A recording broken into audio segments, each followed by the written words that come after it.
आंगन हो आंगन, और उस आंगन में एक लोटा पड़ा हो और 4 भाई हो, और आंगन में लोटा पड़ा हुआ है। तो एक भाई आया और उस लोटा में ऐसी ठोकर मारी सो खनन करता हुआ और सवरे आंगन में नाचे आवेगो। दूसरो भाई फिर आयो, वो पल्लंग ते आयो, बाने ऐसी ठोकर मारी लोटा में सोलंग को खनन करता हुआ। वो लोटा सारे आंगन में डोलता रहेगा लेकिन उठा करके कोई नहीं रखेगा। और जिस घर में बेटियां होती है ना, आपने देखा होगा कि अखबार काट काट के वहां पे डिजाइन बना बनाए के अलमारियों को ऐसा सजा देती हैं। और जिस घर में बेटियां नहीं होती हैं उस घर का तो आप हाल जानते हैं कि क्या होता है। बेटियां लक्ष्मी होती हैं। जब राम जी ने धनुष तोड़ दिया था, सीता ने राम के गले में वरमाला डाली थी और राजा दशरथ को निमंत्रण गया था कि आप बारात लेकर के आ जाओ। तो राजा दशरथ बारात लेकर के महाराज जनक के दरबार, जब जनक के यहाँ पर गए थे जनकपुर में, तो महाराज दशरथ ने महाराज जनक के चरणों को छुआ था। किस लिए? महाराज जनक कहने लगे, ये आप क्या कर रहे हैं? आप लड़के वाले हैं, मैं आपके पैर छूंगा।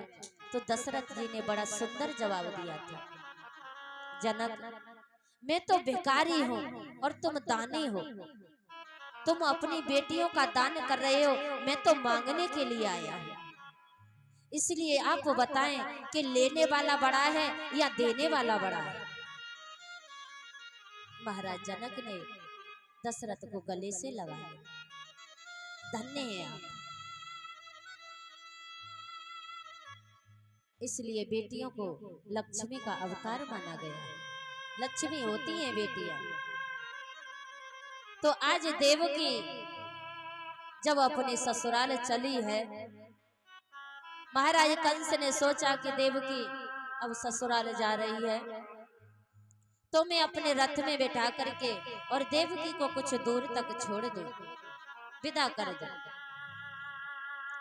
तो जब कंस देवकी को रथ में बैठा करके विदा करने के लिए जा रहा है, नगर से थोड़ी दूर निकला, तभी आकाशवाणी हुई। आकाशवाणी हुई एकदम,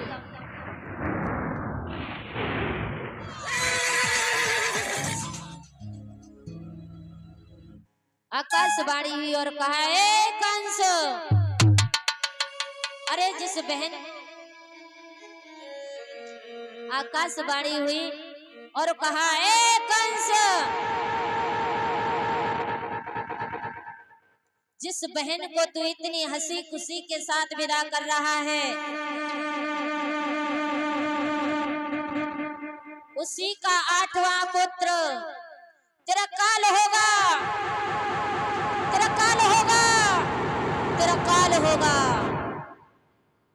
जो ये आकाशवाणी हुई महाराज कंस ने सुना, एकदम से चारों तरफ देखने लगा।